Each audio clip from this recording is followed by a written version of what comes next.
Welcome back at Hope 2020. We're ready for our next session with Charlie and Michael doing Be Kind to the Noobs, Effective Knowledge and Resource Sharing. Say hi, guys. Nice to see you. We're going to go right into the video, and we'll be right back for questions and answers. The presenters will be live with you on Matrix, and we'll be interacting with you. So hop onto the Matrix channel, and we'll watch the video right now. Thanks. You're watching Data at Rest, an information security podcast brought to you by the University of North Carolina at Chapel Hill's Information Security Office. I'm Charlie Mewshaw, and with my co-host Michael Williams, we aim to bring you accessible and informative information security discussions. Today, we are recording for HOPE, Hackers on Planet Earth, the 13th iteration of the conference from 2600, and I am really excited to be doing this talk. So am I. I'm Michael Williams. Should we start by introducing ourselves? Let's start with the title of the talk, probably. That's probably a good idea. The title of the talk is Be Kind to the Noobs. Which is a really important thing because we were both originally noobs at one point. Everybody's a noob at some point. Everybody's a noob about something at any given moment also. That's what I was going to say. Like, I'm a total noob at making pasta. I've never made pasta. I'd like to. Eventually, I'll do it, but I'll have to figure it out. The same thing goes with hacking and information security. That's a really weird correlation. That's probably not going to translate well. It's not that weird of a correlation, though, because they both show like intellectual curiosity about learning how to do something that seems kind of complex and you can get somebody else to do for you easily, but you love the topic and you want to learn how to do it yourself. So let's introduce ourselves. You go first. Sure. I spent most of the 1990s working for what used to be called Sunsight. Now it's called iBiblio. It was a component of UNC Chapel Hill. And then after that, I also worked for the company that was Netscape Press. We published books about Netscape, which worked out really well for a very brief window of time. And then I worked in corporate telecom for about 10 years for various companies that you've heard of, but you don't particularly admire. And then I left the corporate telecom world and came back to UNC Chapel Hill, where I had done my undergraduate degree, to become a member of the Information Security Office. That was 2009. And now I am the network security team lead for UNC Chapel Hill. To keep it interesting, I'll go the opposite direction. Go for it. So I am currently the Operations and Incident Handling Team Lead for the University of North Carolina, Chapel Hill's Information Security Office. I have been at UNC since 2016. Before that, I was a jack-of-all-trades IT guy at a small nonprofit in Chapel Hill, North Carolina. They handle a lot of HIPAA data, so I cut my teeth security-wise there by having to make sure that certain controls were in place. Before that, from a technology standpoint, I worked in the dot-com boom and was a casualty of when that bubble burst. I was making cold fusion-based sites, and one day the job just wasn't there anymore. Yeah. So who knew? Certainly not the venture capitalists that were putting money into it. Nope. Before that, so now we're back into the 90s. I was just a bona fide knucklehead, just trying to break things and make computers do stuff they're not supposed to do, or maybe that they can do that you don't want them to do. So that was my 90s experience, was more being a script kid. Nice. If it makes you feel any better, I have had more than one job that all of a sudden one day just wasn't there anymore. Right? It's not a good feeling. No, definitely not. So why are we doing this talk? Let's delve. We talked about that a little bit with the bad pasta analogy, but let's like really dig into that. Sure. Well, everybody has to be somewhere in their lifespan as a hacker or as an information security professional. Yeah. So like you're either the future, like you're a noob, you're up and coming. You're the present, which is kind of where I'd place us. Like we're mid-career, we're doing the work. Or you're the past and you're the people that taught us. I sincerely believe that there's room for each role to bring value to the larger community of hackers and information security professionals, enthusiasts. You don't have to be a professional for this talk to be relevant. So the future needs to observe the present doing the work while learning the lessons from the past for perspective, right? Yeah, I feel like it's really important that you have all three in order to have context and to have new ideas and to have an understanding of why things were done the way they were done in any situation like this.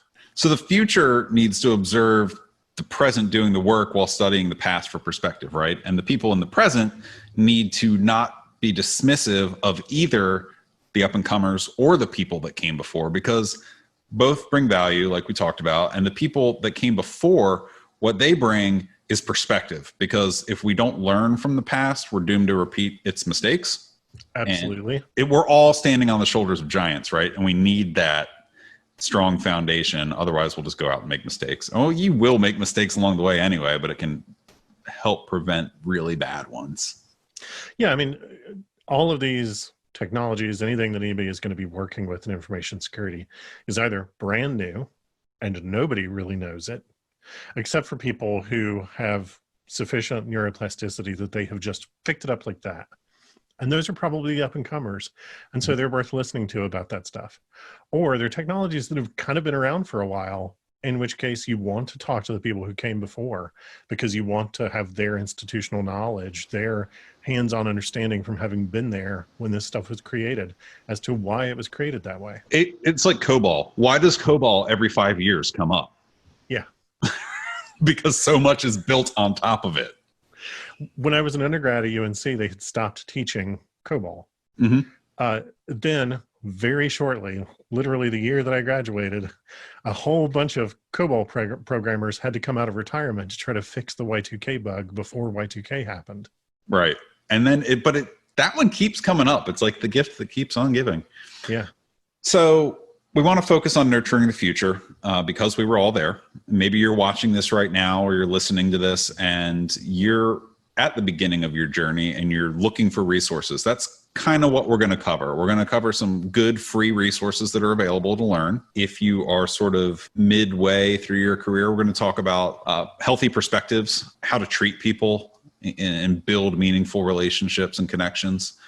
Normally on our podcast, we do a history lesson where we'll talk about the background of a specific technology that we're covering. Today, we're being a little more general. We're not covering a specific technology. So why don't we talk about our pasts as the history lesson? That sounds great to me. You want to go first? Sure, I'm happy to. When I think about like my own history and people who really contributed to that, people who encouraged me rather than discouraging me, people who recognized that I was curious, but maybe didn't have a lot in the way of knowledge and created opportunities for me to gain that knowledge through hands-on means and continuous encouragement to keep trying if I mess something up. The first person I think of is Paul Jones. He just retired as of this talk from having been the creator and director and general intellectual guru of iBiblio. But he also was a professor in the School of Information and Library Science. He has done a ton of research in different things. He's also a recognized poet. He's a real polymath when it comes to like having a lot of different things where he's a real genius. And all of these things involved creativity. And he hates email. And he hates email. Hates it. For which he was considered to be very forward-looking when he adopted it. And now he's kind of thinking maybe it's time for email to come back. I don't know. I'm sorry to jump in your history lesson. My Paul Jones conversation, the one conversation I've had with Paul Jones was him calling me back because I needed to get a hold of him because there was an issue in his environment. And because I couldn't email him. And I was like, well, I guess I'll just call him. So I called him and he didn't pick up. So I left a voicemail. He called me back and he was like, hello, Charlie. I'm calling you back because you left me a voicemail, which is just one step above emails and is also terrible. And I was just like, hi, yeah, listen, I need to put this, I need to kick this device off the network. It is quite possibly the most Paul thing that he could do. I'm going to confess that the last time I had to work an issue related to a class that Paul was teaching, I communicated with him via Facebook Messenger. There you go. Sometimes you just do what you got to do to get things done. Yep. But Paul was the manager of iBiblio when I was an undergraduate, and in that environment, he was very encouraging. I didn't know a lot about networking. I didn't know anything about networking, but he let me work on a project called the Cisco Education Archives, which was entirely about gathering resources to show schools at the time, like secondary and elementary schools, how to network their environments in a time when people weren't doing that in most schools, and most schools did not have the skill set to be able to do that or to know what resources to purchase or anything. And so in the course of building the archive, I got to learn a lot about that myself. He really encouraged that learning by doing. And then shortly after I got my first dedicated security gig, I ran into him on campus while I was visiting a friend, and he had heard that I had been hired to work in security. And he said, "Young Mr. Williams, managing firewalls. Well, I never thought I'd see you on that side of the security desk." And I have laughed about that for 20 years at this point. That's just like the best thing that I've ever heard from an old boss.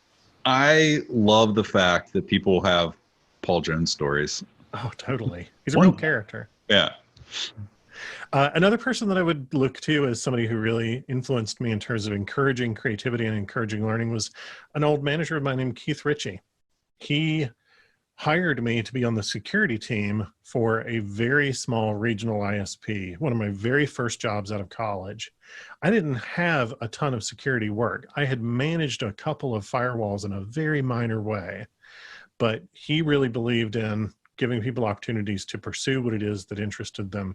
And so when I said, I want to learn security, but I don't know security, he hired me in a heartbeat and gave me an opportunity to learn a lot about technologies that I didn't even know existed prior to that position. Managing IPS, working with other teams that interrelate with information security, like sysadmins and the help desk and all kinds of folks, sales teams, support engineers, people that I had never really understood were a part of the company that we worked for. But I got to learn all these things by being there and doing them. And he was very patient at the same time that he was very encouraging. And I think that patience is a huge part of what makes people good role models. I agree with that. For me, the people that I think really helped me out were a guy named Jeff Ryan, who that was at the nonprofit. He hired me on as sort of a jack of all trades. He knew that I was working on my graduate degree in cybersecurity and that I wanted to go be a security professional. And he also knew that the opportunities were there within that organization to gain meaningful experience. It also meant that I would have to do desktop support, which, you know, it's tough, right? Because you like really want to focus on what your perceived area of expertise is. But that forced me to be more social, right? And it pushed me out of my comfort zone. And I had to engage with end users and not necessarily socially engineer them to where I needed them to be to fix a problem, but sometimes we had to socially engineer them to where we needed them to be to fix a problem. So, you know, you find the silver lining there in whatever situation you're in. And then information security often involves more persuasive speaking than we think it will. Yes.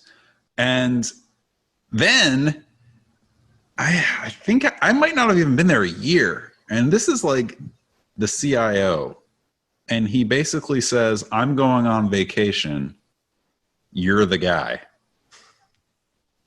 Because it was just me and interns. So like somebody had to be the guy. But he trusted me. And that really gave me faith in my ability to do the work. So much so that I applied to work at UNC, where another guy trusted me to do the work, and that was David Alexander. And he gave me a shot. Who, on paper, I was a generalist, right?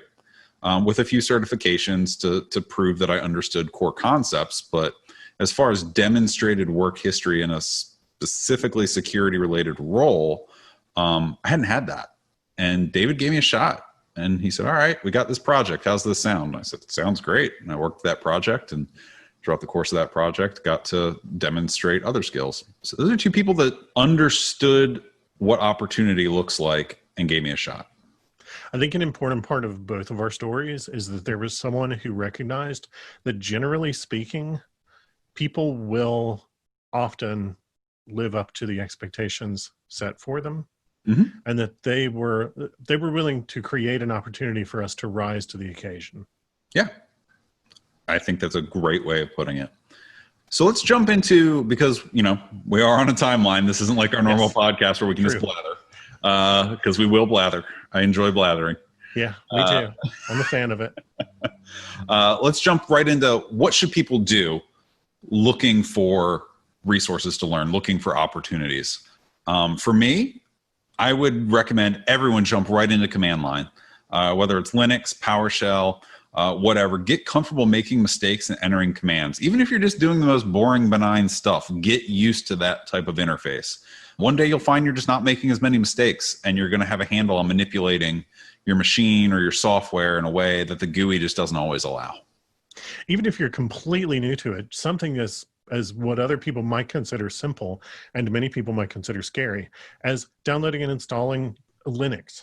Yep. Just take some notes through each step of the process. You don't have to get it right. You can always reimage the machine later. But, you know, messing it up is an opportunity to learn, and being prompted for different options as you do the installation is another opportunity to learn, where you can look up the documentation on, well, why would I want to encrypt this file system? Things like that. Grab a VM and make a little stack, build a little web server, and then blow it away when you're done. And you know what? You just learned how to do that. Yep. Another really important component of learning is finding people who support you. Find a support crew. They don't have to be people that you're friends with or colleagues with in real life or offline. They can be people that you simply observe discussing this stuff. You can find a useful forum, a good subreddit, whatever sort of environment where you can find productive educational conversation that allows you some sort of avenue into at least just like learning what the jargon is. Don't count on it, but don't underestimate the potential for kindly internet strangers to help you learn. I was a member of a forum for a little while I was preparing for the GPEN certification, and a guy named Kurt, who I've never met in real life, I added him on LinkedIn afterwards, gave me a free practice test, and like the official sanctioned key to do the test. And that's an incredibly valuable resource. And so thanks, Kurt. I got the cert. You know, he knows that. Sure. I messaged him. But like, when you find a community and you contribute in a meaningful way, or just listen and provide quiet encouragement, like, you don't have to be the loudest voice in the room. Someone will notice you, and when you need assistance, potentially be there for you. I think it's also kind of heartwarming that you just told the only existing story of real human connection via LinkedIn. The forum wasn't on LinkedIn. We didn't meet on LinkedIn.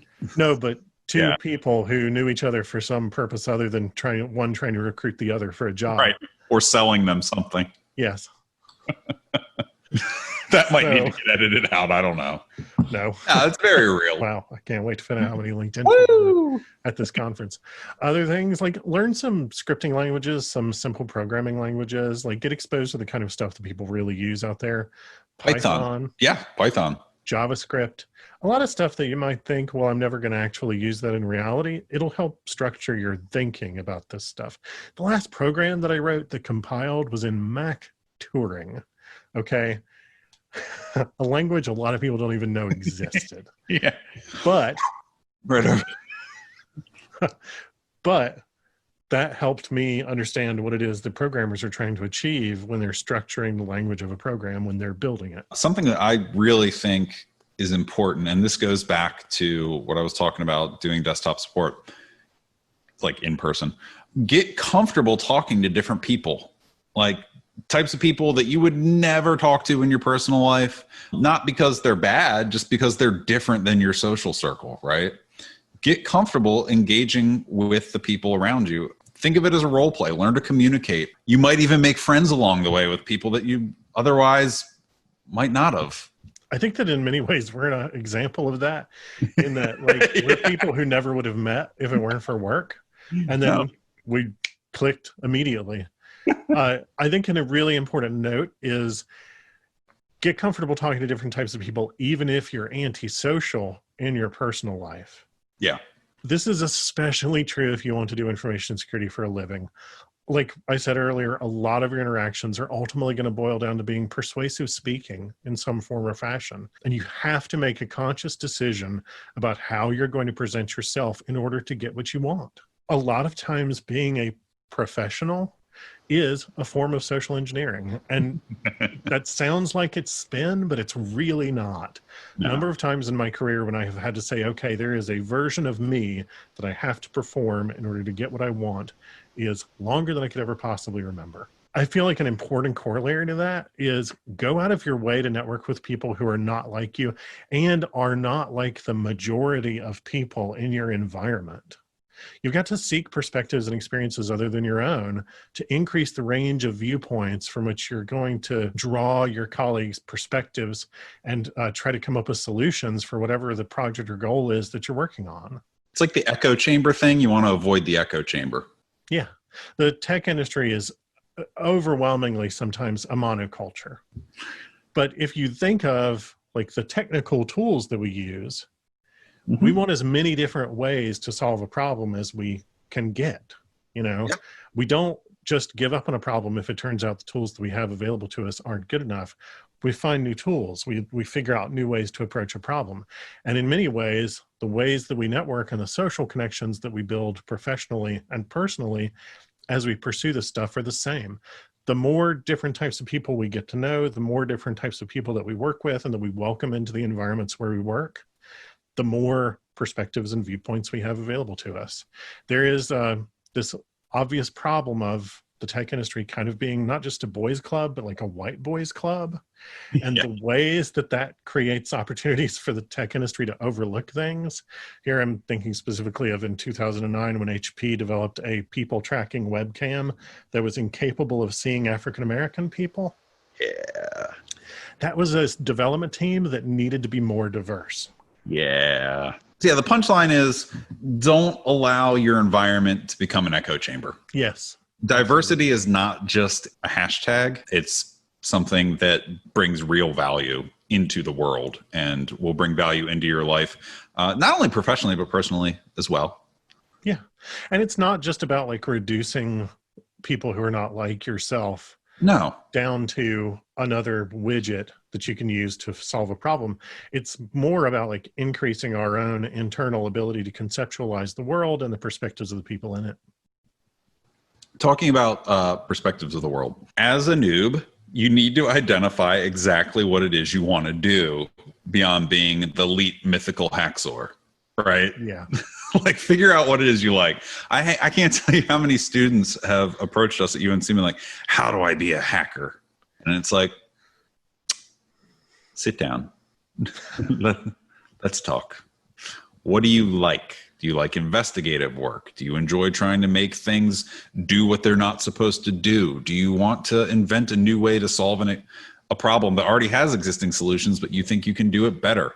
Pick a place to start, and then sometimes that's the biggest hurdle, right? To try things out. This is a job that can be a lot of fun. Information security is so broad in the opportunities that you have. You're not going to spend 30 years doing the same thing. And if you do this for a living, the odds are very good that you're going to be called upon to work with people whose specialization winds up being something other than your own. And so you're going to always be presented with opportunities to learn a little bit about something that you don't normally do and to share a little bit about something that you do often get called upon to do with people who don't often get called upon to do that. Which I think leads into the idea of like, don't expect or don't even desire to be perfect. Like, don't like make mistakes, recognize that you'll make mistakes. Expect that you will have to continually learn to stay relevant, really. Absolutely. A big point that I make with my team as team lead is the people who do stuff are also the people who break stuff. Mm-hmm. That's just the way it is. We're occasionally going to mess something up. Occasionally we're going to knock something offline, take something down. Every member of my team has at some point killed some part of the network. That's just the way it is. The only thing to do is accept that that's going to happen, own it, be honest about it when it does happen. And that part is really important, in part because that is the only way anyone will ever believe you when you later say something is not your fault. When I make a mistake, I tell everybody that I made a mistake so that the next time that I say it was not a mistake, they'll believe me. You only really need to be good enough. Maybe let me edit that. That didn't come out right. I don't know. I feel like maybe we should just keep that, but go for it. But like, there's always going to be someone better than you at something else, right? Yes. So have fun, explore, learn new things, understand that, you're never going to be the elite mythical hacksaw. Somewhere there is somebody that sees things in binary. They are living in the matrix and they still have things to learn. There are people out there who can program in machine language. The fact that there will always be somebody who knows more than I do, and the fact that there will always be somebody who's smarter than I am, doesn't mean that it's not worth my time and effort. It just means that there are things that I know that they don't, and things they know that I don't. And that's what makes both of us valuable. A lot of times I think people in our industry get caught up in seeing other people in our industry as the competition. Yeah. Instead of as partners and teammates. Yeah. A lot of that was kind of the warm and fuzzies, right? Like we were talking about attitudes and we were talking about somewhat abstract things. Let's get into free resources that are available that people can leverage. Sure. I don't mean that to sound negative when I say it was the warm and fuzzies. It's just, No. You have to have the right mindset before you can use the tools effectively. I think one of the really important points to make around that, and sort of in this gap between the human stuff and the technological stuff, is that a lot of times people are drawn to this industry or drawn to hacking as a passion or a hobby because they're interested in the technology, not in the people. And they need to know up front that it is going to involve a lot of working with people, perhaps more working with people than working with technology. So we're going to blast through these resources relatively quick. If you go to go.unc.edu/2600, you can pull down a zip file that will have something really fun in there that we'll get to in a bit. But also, that sounded really sinister. It's nothing bad. It's actually a free tool that we want you to play with. But it will also have a document, like a text document or something, that has all these resources listed. Think of this as the virtual swag that we would have given out in person. Speaking of swag, so we have the virtual swag that we would have given out in person. We applied to this conference before it went all virtual.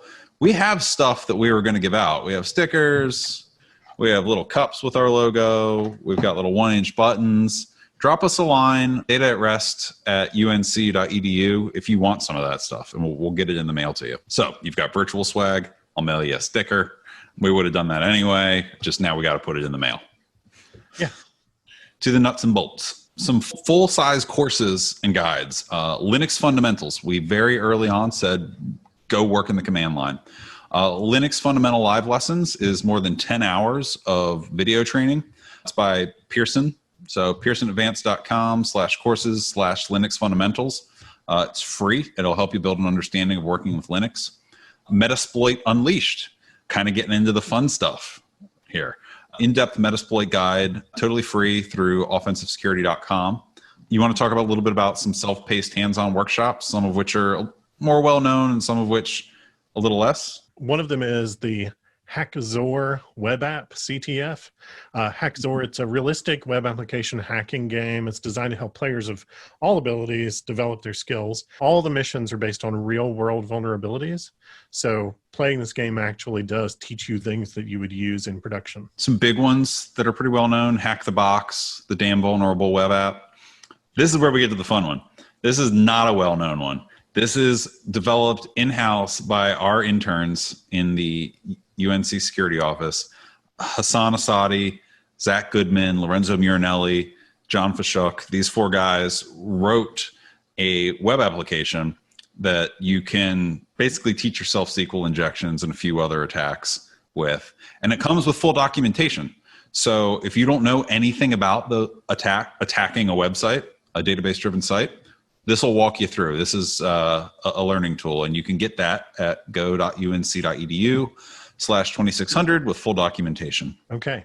There's hack.me. It's a free community-based project powered by eLearn Security, where you can build, host, and share vulnerable web application code for educational research purposes, just like the kind of stuff that we're giving you from our interns. It aims to be the largest collection of runnable vulnerable web applications, code samples, CMSs. The platform is available without restriction to any party interested in web application security, and it's at hack.me.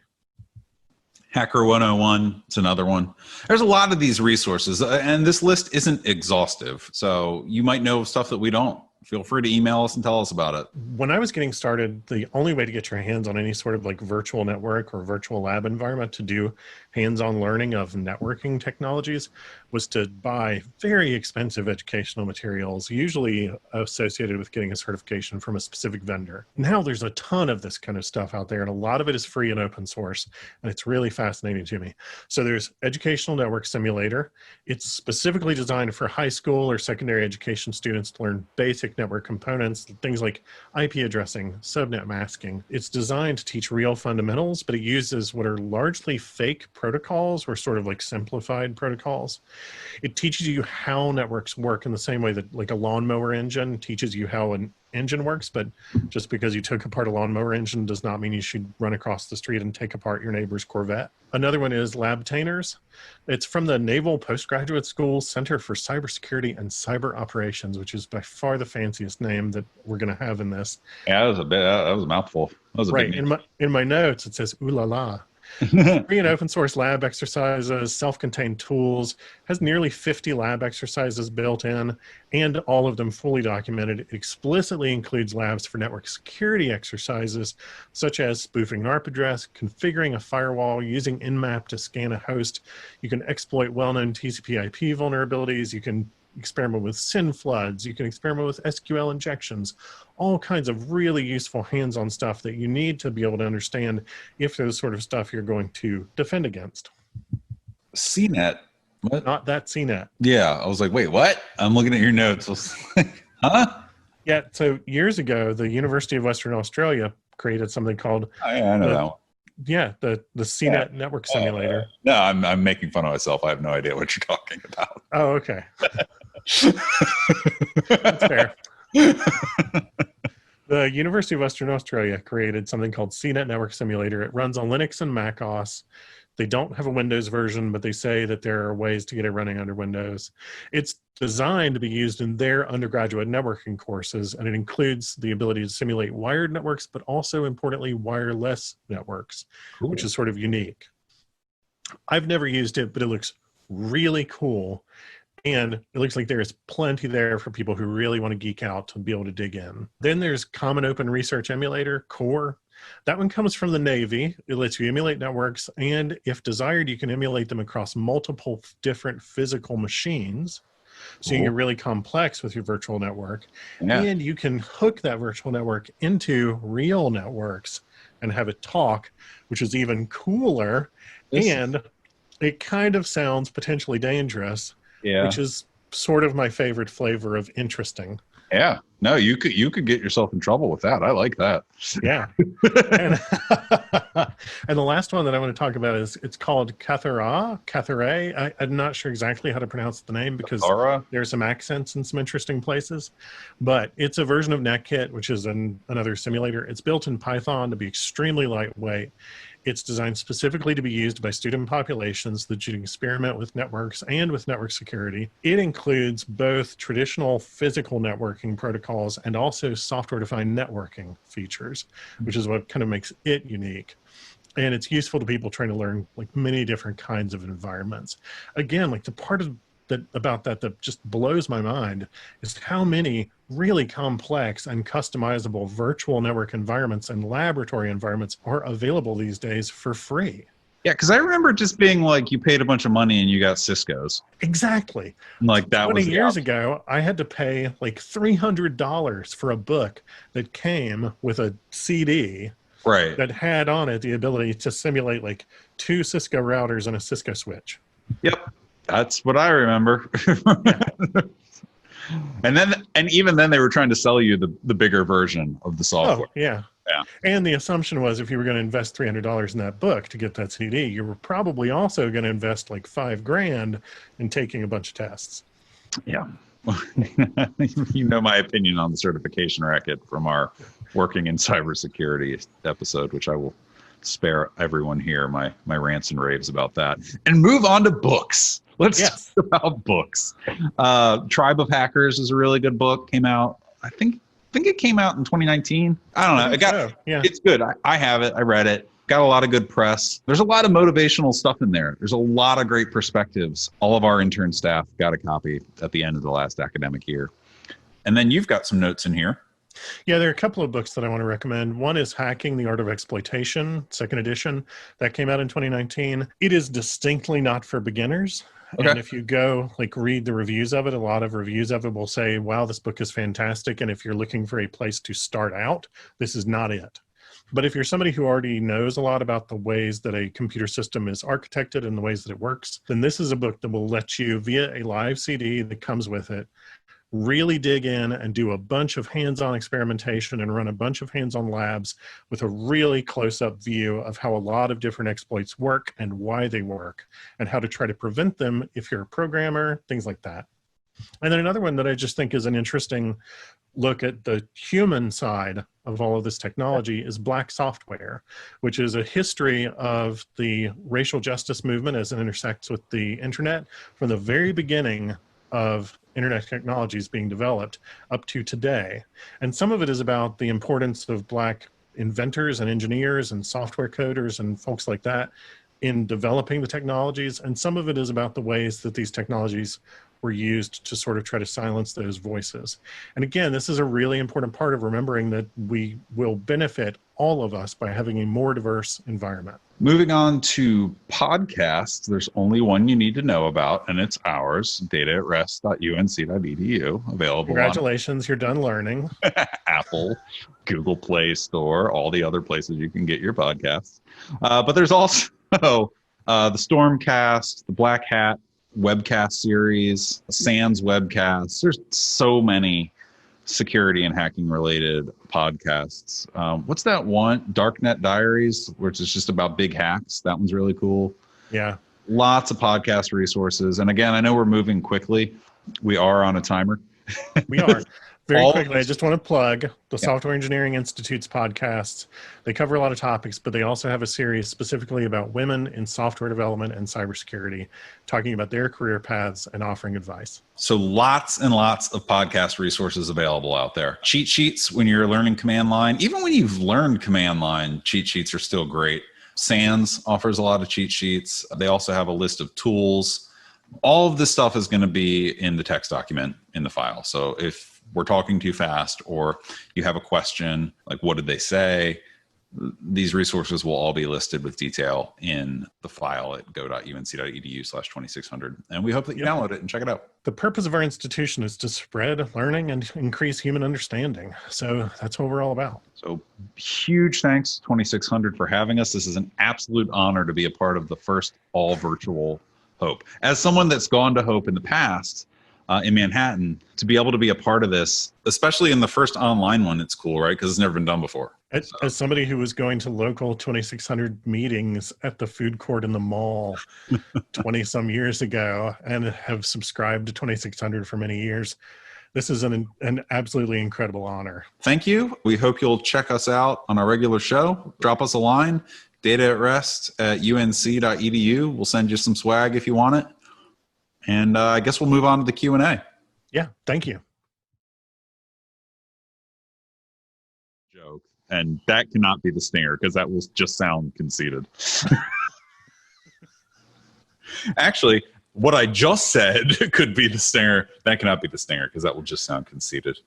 Yeah, no, that might be done.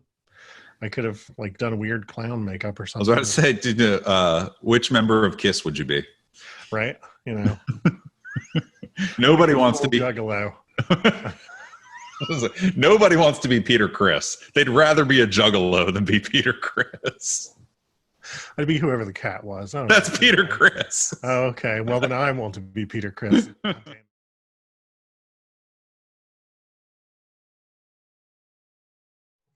Hi, welcome back. We're here with Michael and Charlie and Be Kind to the Noobs.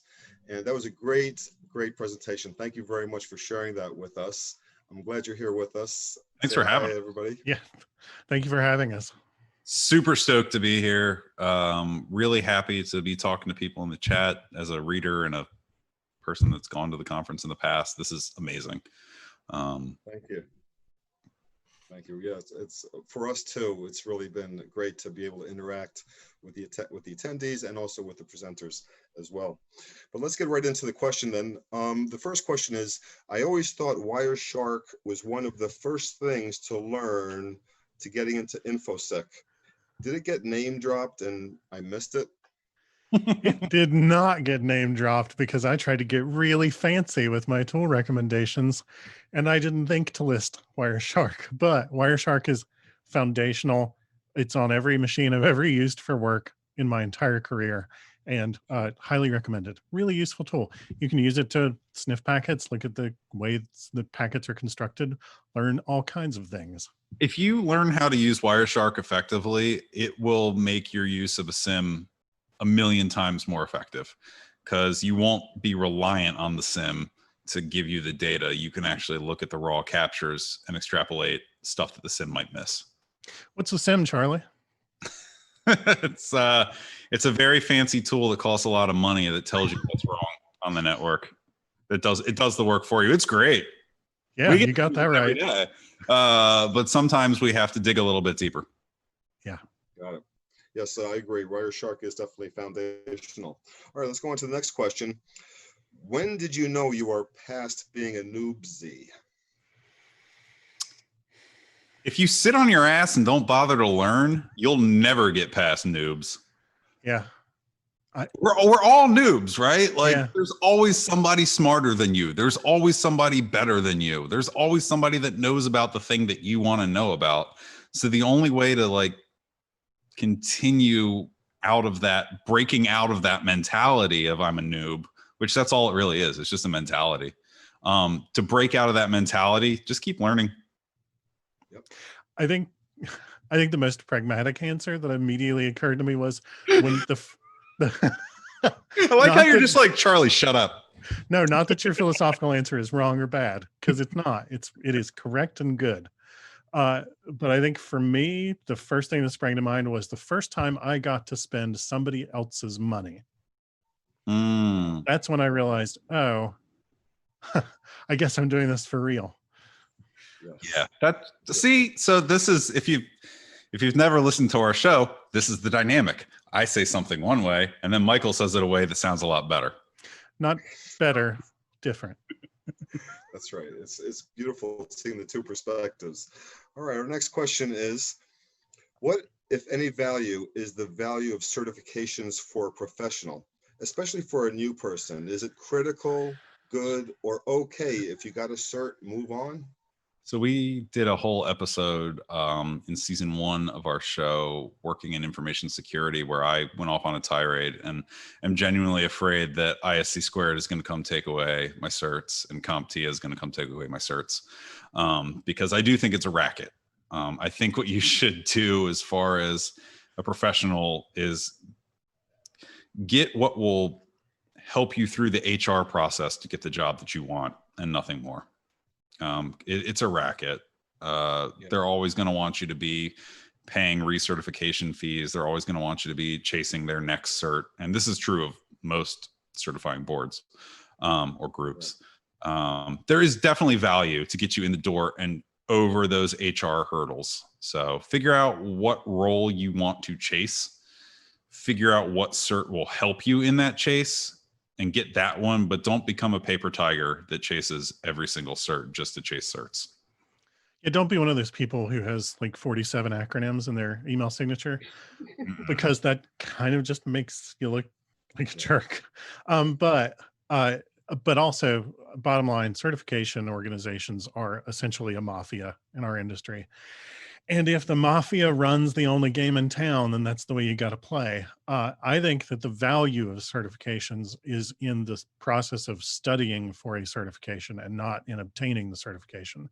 Getting my CISSP or getting my PCNSE or the various certifications I learned so much trying to prepare for those certifications Yeah. that I would not have learned had I not tried to get those certifications. It's nice to have the certification in hand and demonstrate that I learned those things, but I also think that they overstate the degree to which a certification reflects your knowledge base.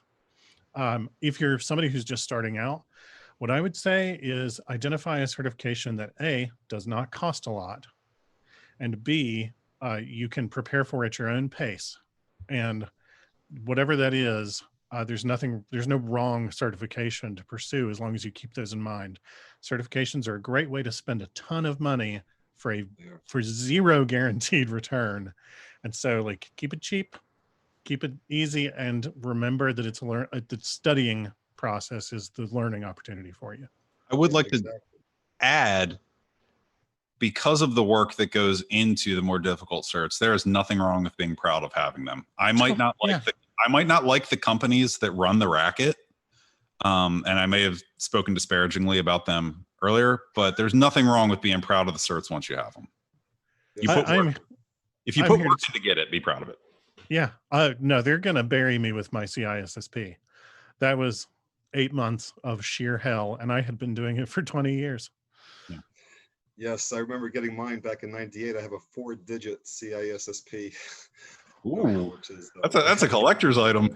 Yeah, right. It was definitely, I feel for you on that whole show. All right, we have a couple of minutes left, about 5 minutes. I'm going to go to the next question. Do you really need to be a Linux geek to be an InfoSec, or can you have a good time with Windows alone? All the worthwhile tools are, well, okay. Most of the worthwhile tools are multi-platform, and you're going to be able to use them on whatever platform it is you're most comfortable with. I think that it's good to learn multiple operating systems, but if Windows is what you know how to use now, and that's where you can start, then start there, and don't sweat trying to steepen your learning curve by adding operating systems to it also. You can always add down the line. Like I said earlier, there's always going to be something you don't know. There's always going to be some class of knowledge that you can chase later and build your digital arsenal, your tool belt, whatever metaphor you want to use. You can always add to it. Don't let being unfamiliar with it dissuade you from starting down the path of working in information security. That said, Linux is free. Download a VM, play in the command line. It doesn't cost you anything. It costs you nothing but your time, and you will get back dividends what you invested. Yes. Exactly. No, it's definitely a very good point regarding learning Linux. Okay, so we got about 5 minutes left. You know, one of the things about certifications, you know, you guys were referring to industry certifications, and, you know, those are really important in their general, but many manufacturers and software developers also have their own in-house certifications, and some of the larger players in our industry that have, you know, a portfolio of multiple software packages. How is the InfoSec professional supposed to keep track? I mean, besides the industry, but doing the corporate certs? I don't think you really can, man. I mean, time is your greatest resource, and you're never going to be able to keep up with everything. That goes back to what I was saying. Figure out what it is you want to do. Figure out what it is, where it is you want to work, and that's where you want to invest up front. If you want to go pursue, like, I don't know, if I wanted to get a Microsoft certification, I could go get one, but it's not relevant. It's not going to do anything for me professionally, and I don't really feel that I need to prove that I know how to use Azure tools, so I'm not going to go get an Azure cert. Right. Yeah, I mean, like, I feel like I should have my CISSP, so that's why I got it. Mm-hmm. But beyond that, the only certifications I pursue these days are ones for vendors that I am currently working to support. Mm-hmm. I see. That's it. Right. Most of the time, your job will tell you what they require. Yeah. Our jobs, we both work in the same office. Our job kind of tells us what it requires. There's a little matrix, and it shows, like, for this level this, for this level this, for this level that. Yeah. Similar to the DoD matrix. Right on. Okay. We don't have any other questions. But there is one more question. There's one Yes. that's a really good question of how can one get more comfortable with making mistakes in a learning environment? And I think that's a really powerful question to ask. Yes. Psychologically, the only way you can do it is to just make so many mistakes that you become numb to it. And there is nothing wrong with that. And that's a good thing to pursue and do. Virtual machines are your friends. Virtual machines are your friend. Yeah, absolutely. Yeah. Build VMs, mess them up on purpose and see what happens. Making the mistake the point of the exercise, and then you can get over that hurdle. Exactly. I want to give a shout out to my PowerShell friend over there in the chat. I'm not really keeping up with it because we're talking here, but I just saw PowerShell and it's like, yeah, PowerShell. Okay, guys. So what is on the game plan for you? What's coming up next? Any special projects? We're wrapping up season 3 of Data at Rest. Check us out. We're on Apple Podcasts, Spotify, Google Play, dataatrest.unc.edu. Pretty excited about that. What else are we working on, Michael? In the fall, we do an annual event on campus. This year, it's going to be a virtual event called SecurityCon, and generally lots of community outreach. Thank you so much. We really appreciate you being here on behalf of all the volunteers, all the attendees, and everybody here at Hope 2020. Thank you very much for sharing. Thanks for having us. This is awesome. Have a good. Fantastic. All right. Thank you. Okay, we're going to go right now to the bumps, and we'll be back in just a few minutes. Thanks, everybody.